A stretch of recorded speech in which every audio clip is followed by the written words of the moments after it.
I mean, I do want to try to lob this topic up in a more organized fashion, but it just seems like pure chaos. Welterweight, despite being one of, as far as talent is concerned, one of the best divisions in all of mixed martial arts, and that's not just in the UFC, that's across the entire landscape of the sport. Man, the title situation in the UFC looks to be an absolute mess, partly because of the global pandemic and what that has done to available challengers, partly because screw it, it's prize fighting and silly things do tend to happen from time to time. So here we are, Kamaru Usman, the reigning champion, per his manager Ali Abdelaziz, although I believe Kamaru did echo these sentiments himself soon afterward, that if Jorge Masvidal, who by most accounts is the rightful number one contender, would not fight Usman for the undisputed title, then that title shot would hopefully go to one Conor McGregor, fresh off of his welterweight win against Donald Cowboy Cerrone at UFC 246. Fellas, really? Is this what we're talking about? Is Conor McGregor going to get the next title shot at welterweight? I don't think so, to be honest. I think it's a lot of talk. I think it's kind of trying to get something going there.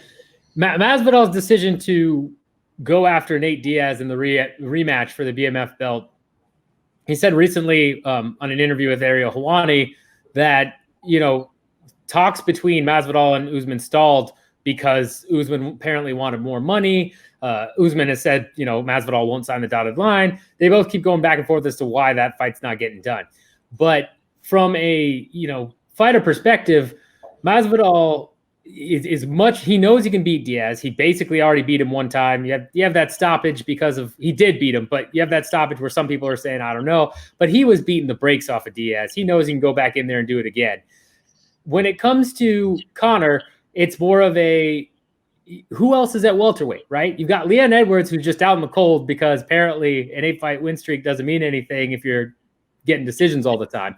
But other than that, it's basically, what are you going to do? Who is next? And Conor has talked about getting 3 belts. That would give him an opportunity for that. That'd be the best payday for both Usman and Ali.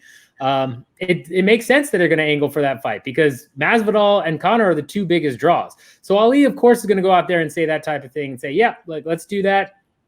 Let's go ahead and get one of these 2 big moneymakers in because he knows on the financial side, that's going to be the best for Usman and thus best for himself. So it's not surprising that he's saying that type of stuff. It's not surprising that Conor is buying into it a little bit. And Usman's, talking, trying to get Conor riled up. But Conor, has multiple times in the past several years, Conor has talked about fighting everyone under the sun.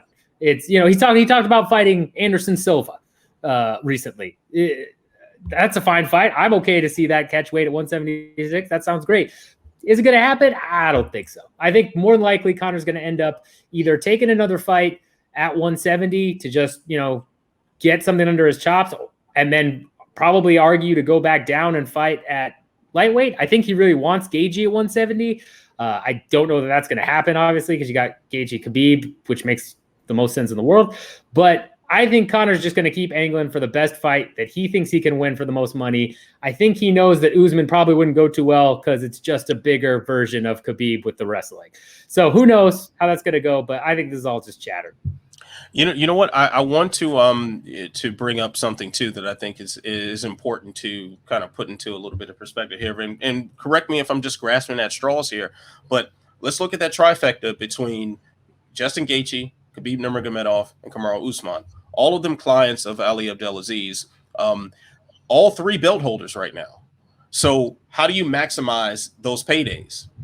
You can put the Gaethje Khabib fight, champion versus champion, the load of pay-per-view points that we headed toward Dominance MMA right there. Then you can also have Kamaru take on the biggest draw in the sport. So, I mean, it sounds like a way for all involved to just angle for the most money that happen to benefit that management company. That's my first thought. when I hear this, but I do think it's important to note that Conor McGregor has attached himself to a lot of fights that we know aren't going to happen. I mean, there's sparring footage of him and the Mountain from Game of Thrones.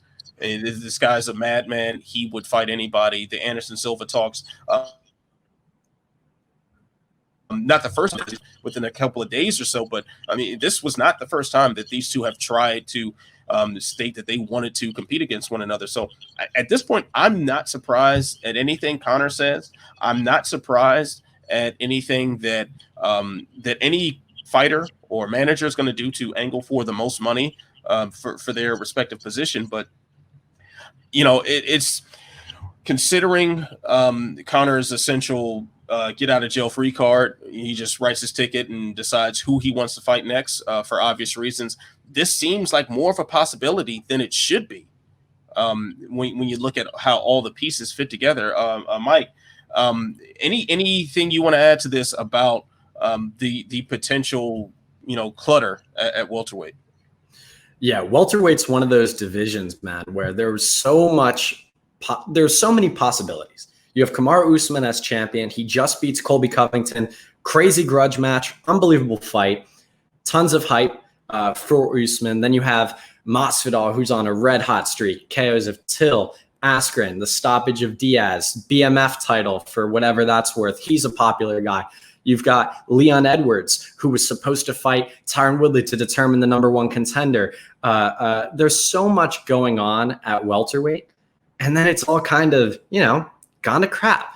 Travel's one thing. The fight's not being made right away due to financial oppositional stuff, you know, whatever it is. But things have kind of gone awry. Now there's a cluster, and we're able to kind of try and weed that out and untangle things. So with Usman as champion, the fight that I would like to see for him is the Masvidal fight. That's the fight that I believe Masvidal's the #1 contender. That's the easiest fight to make, but for whatever reason, it's not being done. So let's excuse Masvidal from that discussion.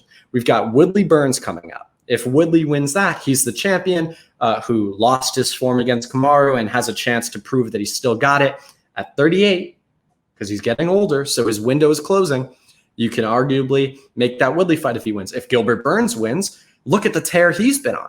He's someone who's now in the mix for that title shot.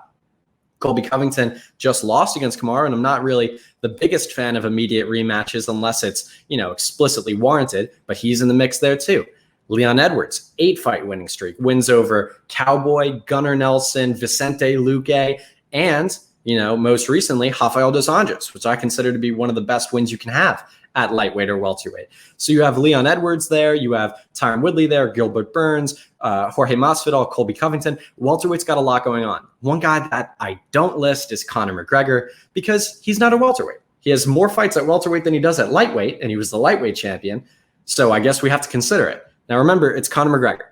What Conor McGregor wants typically happens. He's inserting himself into all these fights. I mean, think about how insane it is that a former lightweight champion and a former featherweight champion is calling out Anderson Silva, and Anderson Silva actually called him out initially. Well, initially, if we go with this version of events. So you have that fight, a 45-year-old former light heavyweight and middleweight champion, and Conor McGregor, and that fight is reasonable. That might happen.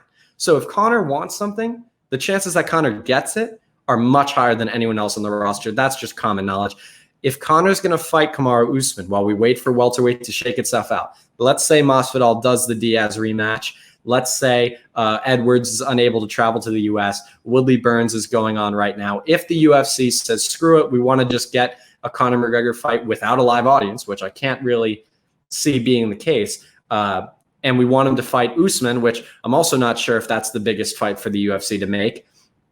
If that happens, it happens, but I don't see it being the most viable fight. I don't see it being the money fight, and I don't see it being the sporting fight. And typically, if neither of those are there, the fight's not going to happen.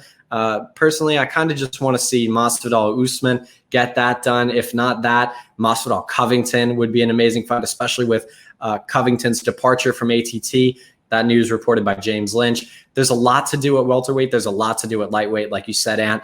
I don't really think you can go wrong, but we'll see. I'm definitely all in favor of Masvidal taking the next title shot. For one very selfish reason. I don't want to hear any more BMF talk. If you merge the BMF belt with the actual belt, then of course the baddest man in the division is actually the champion, as it should be, and we just don't have to have this conversation anymore. The idea of Masvidal rematching Diaz sounds so ludicrous to me. That fight, there was nothing in that fight that says we need a rematch.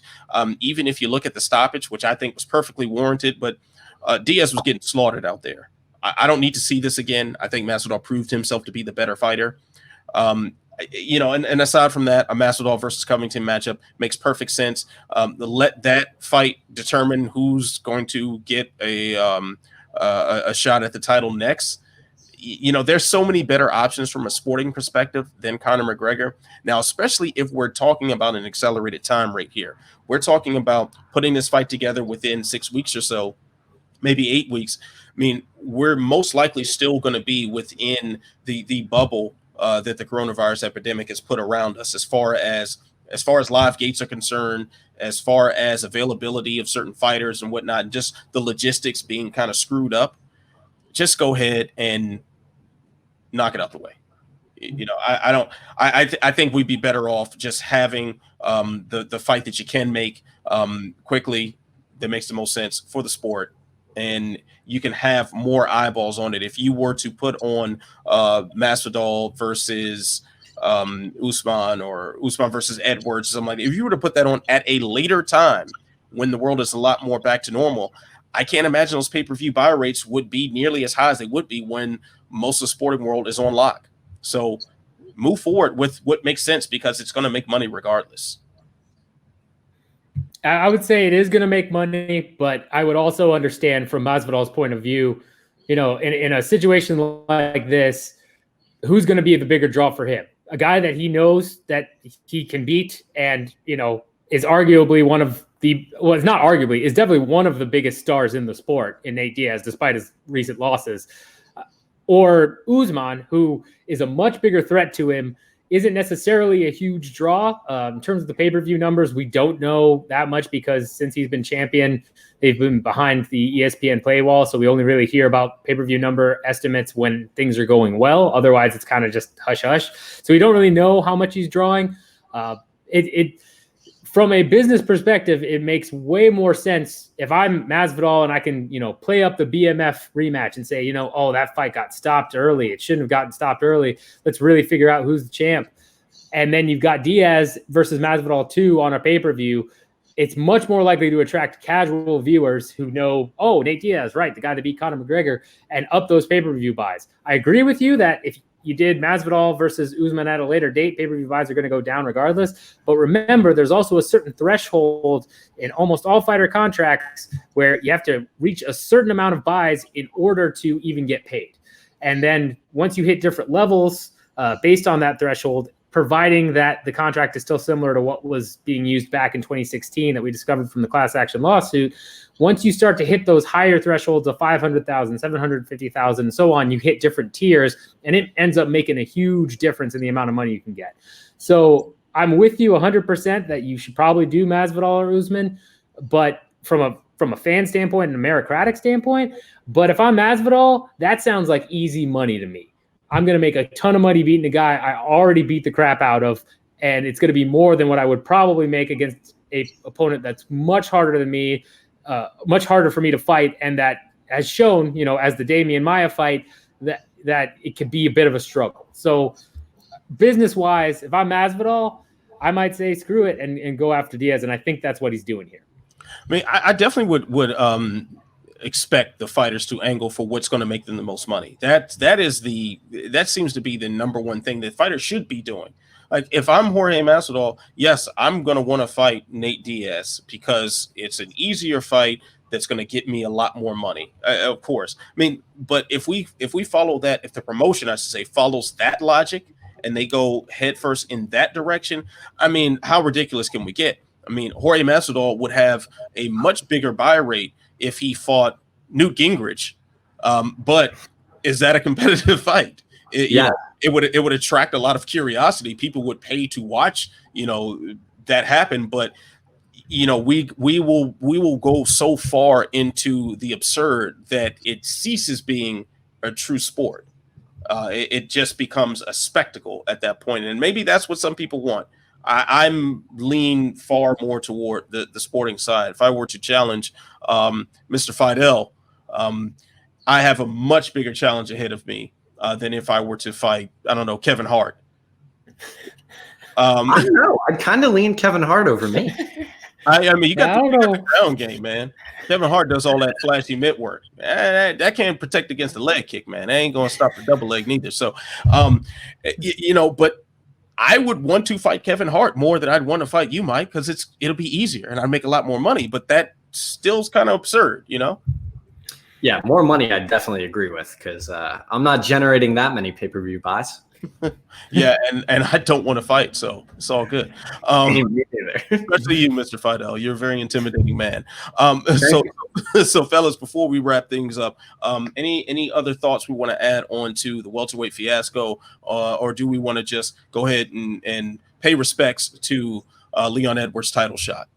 Yeah, I just want to give Leon Edwards a shout out, just because that guy's so good. He's so fun to watch. Yeah, no, I'd agree. I feel bad for him. Again, I think I think UFC. I'm with you on the sporting side argument too, 100%. But I think UFC thinks they can get away with it because they're not fighting Newt Gingrich. They're fighting Nate Diaz, the guy who beat Conor McGregor.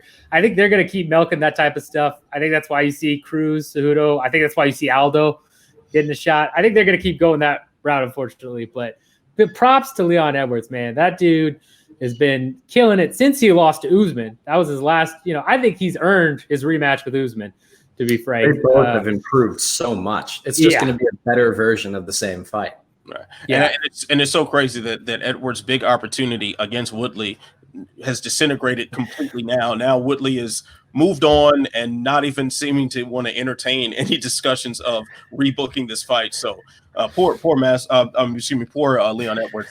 It's probably the one true victim throughout this whole ordeal. So, but with that, I guess that's a wrap. I mean, we've got more topics to discuss in the near future. So you know what to do. You got to like, subscribe, share, tell a friend to tell a friend, tell that friend to tell 10 more friends.